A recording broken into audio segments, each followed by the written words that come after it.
त्यांना निशब्द जावं लागतं आणि त्यांचं काम महत्त्व व्यक्त कसं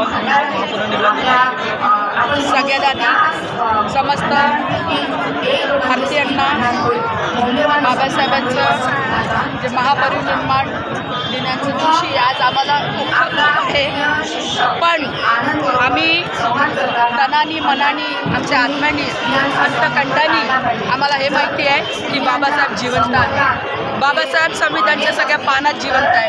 बाबासाहेब हरिजनाच्या मनात जिवंत आहे.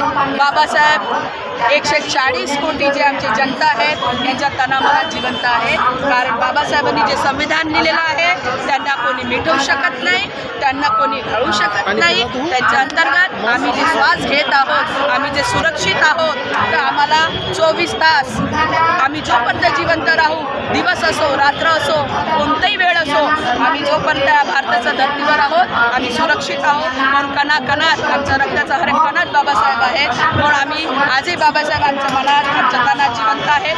आम्हाला असं वाटतं अजून खूप ना भूतो ना भविष्य आम्ही तर हेच बोलू, ना बाबासाहेबांसारखे आधी कोणी झालेले आहेत, ना कोणी आहेत, ना कधी होतील.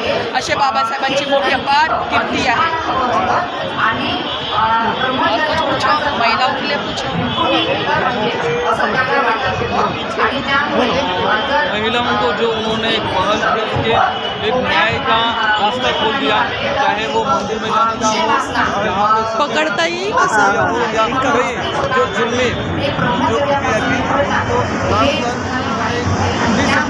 जीने का अवसर दिया, तो कैसे देखिए महिलांसाठी तर बाबासाहेबांनी जे केलं त्याचं तर आपण शब्दांमध्ये वर्णन करणे म्हणजे सूरज को दिया दिखाने की बात है.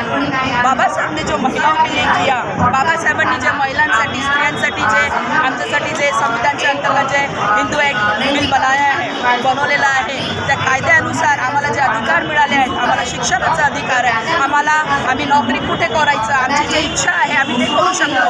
आम्ही कोणत्या कसं आम्ही म्हणजे आम्ही समाजात कसे राहायला पाहिजे, आम्हाला ते पूर्ण अधिकार आहे. आम्ही सगळ्यांना स्त्रियांना कसं आपल्या मान सन्मानने आम्ही जगतो हे बाबासाहेबांनी आम्हाला दिलेलं आहे. नाही तर आधीचं काळ उचलून बघा, बायांना फक्त चपलाची ज्योती समजून ठेवलं होतं. पण एकच महान पुरुष हे झालेले आहेत ज्यांनी विचार केला आहे की भविष्यामध्ये आम्ही महिलांसाठी काय करू शकतो, नाही तर पुरुषवर